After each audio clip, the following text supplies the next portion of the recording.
Енді атрофия дегені сол асқазанның ішіндегі сыртқы қышқылды бөлетін бездер жұмыс істемейді. Сонда асқазанның ішін қарасаңыз, қазіргі жас балалар, олардың асқазанның ішінде почти что жаңағы ана бұрын қазақтар асқазанның түгі кеткен екен, сөйтіп айтыпты дегенді естідім. Сондай асқазанның түгі кеткен жастар.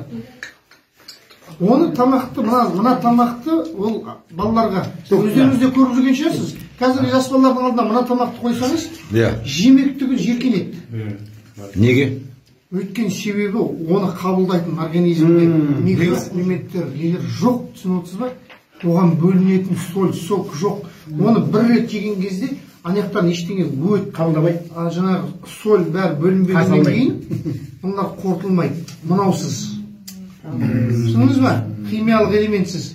Содан кейін мынаны организм жаратпайды. Сіз өзіңіз осы дұрыс сау адам бір нәрсені жеп қалып кіріп алсаңыз, қайтып ананы әкеліп берсе алыстан қашасыз ба? Бір рет одан ұшындыңыз ғой. Сондай сияқты бұлар ұшынған адамдар сияқты қабылдай алмайды. Даже үйге кіріп келген кезде менің 16 жасар қызым екеуміз енді соғымнан қалған барымызды асып аэропорттан алып келіп үйге кірген кезде пап, чем воняет дома дейді. Ей, қазы қартаның дейді. А что так мясо испортился деп тұрды. Ана қазы қартаның үйге кіріп келген әдемі иісін. Біреуін дәмін көрген жоқ. Пицца заказ берді, с этим ана не? Что мы заказали? Ой, ішіне балық салатын суши заказ берді, суши. Тез балдарында сол. А сушидің қала сыртындағы қабығы ғой, қап-қара. Соны қалай жасайтын мына кісінің ютубынан көруіміз келіп, қай жерде қалай жасалып жатқан. Сол кезде қоясың ба, жегуді? Қоймайсың ба. Ана кісіне көрсетсең де ана жастарды қойдырта алмайсың. Өйткені одан басқа онда нәр жоқ, жейтін тамақтары сондай. Бұл қасірет. А мына памперс дегендерін вообще айтатыны жоқ. Памперс киген қазіргі 25-тегі балалар үйленгенменен бөпе жоқ. Бөпе жоқ айтып Қайғы 2 жыл 3 жыл жүреді да бір-біріменен сөйлесіп, неге бөпең жоқ десе енді не деп айтады? Өзіміз ғой енді планировать етіп жүрміз, анау мынау дейді, жайлап экоға барады. Қазір өздеріңіз білесіздер, пәлен миллиард ақшаға ана қаладан эко ашылып жатыр, мына қаладан эко ашылып жатыр деп. Искусственно оплодотворение, ол табиғи жолмен болмайтын себебі, жалпы Құдай тағала ер азаматтың 2 жұмыртқасын сыртқа денеден тіс жаратқан екен. Ол біздің медицинада оқығанда да солай. Көрінісінде ғой? Өйткені себебі бұл сырттағы ұма 2 қалтада болады. Оның ішіндегі жұмыртқаның өмір сүру температурасы бүкіл кітаптан да, ютубтан да, қай жерден қарасаңыз да тауып аласыз. 34-35 градус, 35-тен жоғары қызбау керек жұмыртқа.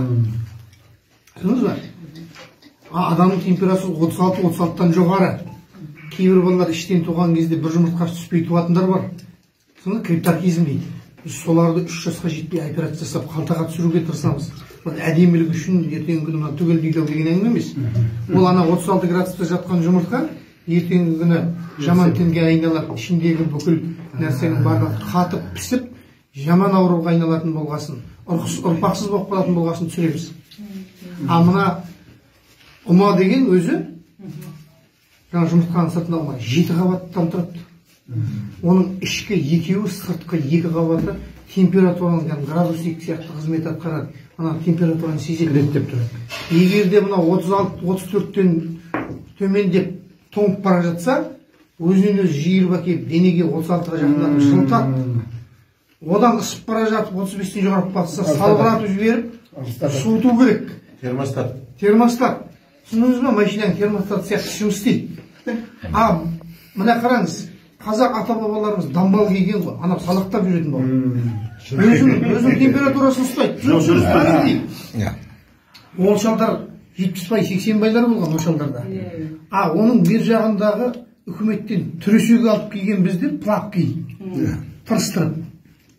Олар 40-тан кейін бала көтеруің не қайбыл, анау пісіп қалып деген сөз. Оның бер жағындағы памперс кигенден, памперстің ішінде 36 емес, 37-37-тен жоғары температура қайнап жатыр.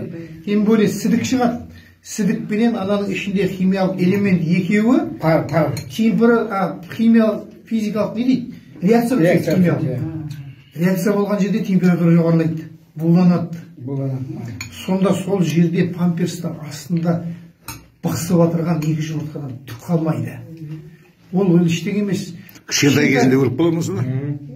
Жарамсыз болып қалады. Ана қазіргі балаларда бір жасына, бір айға жетті. А че ол памперсті неге біз екі тесік былай сыртқа шығарып кигізетін вариант жоқ ма? Онда оның не қажеті бар? Памперсті вообще киюдің қажеті жоқ. Бұрынғыдай баланың бұтына кәдімгі ана жаялып бөліп содан салып, сөмкеге қалғанын салып жүріп, жалпы бала, аяқта жатқан бала ұйықтап отқан сәби шар ете қалса, ай, бүлдіріп қойды дейтін едік қой. Қазіргі балалар сол нағиған күнде жете береді ғой. Шық қойса да, өйткені ол сезбейді уже. Бір қызығы, мен военкоматта қараймын ғой. Военкоматтан уже 16-17 жаста бала келеді. Соларды қана бәрі жалаңдып келеді алдыға. Бір-бірлеп кіреді.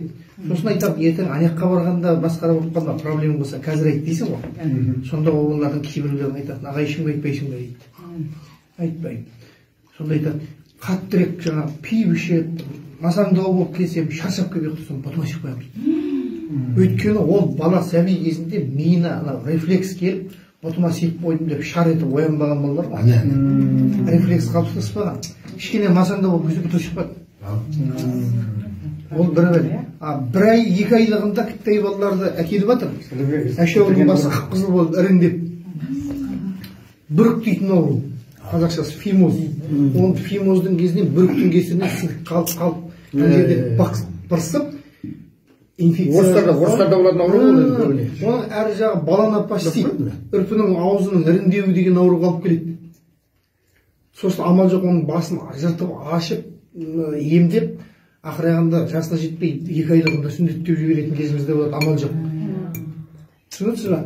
Бүрік деген ауру қазақта болған, ертеректе бүрік деп қойған ғой. Ол балалар кімде болған? Даңғөт балаларда болған. Даңғөт деген бұтына ештеңе кимейтін, жалаңдып жүгіретін балалар ғой. Бүрік неден пайда болады? Бүрік не нәрседен? Мына әшеудің басы ең жұқа тері емес қой, ең сезімтал сондай орган. Түсінесіздер, сол қасқа ана жердегі ана памперстің ішіндегі бәлені сезіп, содан қорғанып басы біріп барды. Ертедегі ата-бабаларымыздың даңғөт балаларда болған бүрік, жерге отырып ойнап, боқтық үстінде ойнаған кезде ана жерден қашып бүріп болған ғой. Ертерек бүрік болып қалып, көрміштіріп жіберген. Қазіргі балалардың 90%-ында бүрік. Еще ол бүрік әрі қарай инфекция қонып, іріңдеп, баланопастит болып келеді. Ол деген, значит, баланопастит болды деген сөз ғой бала. Мынаның басындағы ірің деген ол микроорганизм, олар үрпінің ішімен кіріп, ол балада уретрит, цистит, хронический. Простатит бар деген сөз. Сәби нәресте кезінде. Сондықтан да памперс айтатыным памперстен аулақ болу керек. Сонымен памперстен, тамақтардан аулақ болу керек. Коладан аулақ болу керек. Не только кола. Жалпы мыналардың ішіндегі барлығы углекислый газ. Қазіргі ішіп жүрген сыралардың барлығы искусственный порошокпенен араластырып, шамалы қызда жіберіп, үстіне углекислый газды құйып, темір бақтың ішіне құйып әкеп береді, содан бысылдатып құяды да, жарты сағат ішпей тұрсаң моча болып. Біздің кезіміздегі пиволар іштік, ажастыратын жоқ. Ол жаңағы бензовоз, пивовозбен алып келіп, шлямгімен құяды, анау аузынан кружканы құяды, сонда көпіріп атады. Кім екен? Таза ашылып, сусыдан алған не ғой? Ол таза қайнатылған. Жақсы әңгімеңізге рахмет сіздің. В общем, колу не пьем, трусы не носим, памперсы не носим. И тампакс не носим, крылышки не носим. Бұл енді оразадағы тиымдардан басқа тиымдар ғой деп, өмір бойы тиымдар. Өмір бойына. Рахмет. Ұрпақсыз қалып жатыр. Жақсы Қайреке, сіздің айтқан әңгімеңізді әлеуметтік желіге жариялап, қоғамдық пікір туғызамын. Оймайдан деп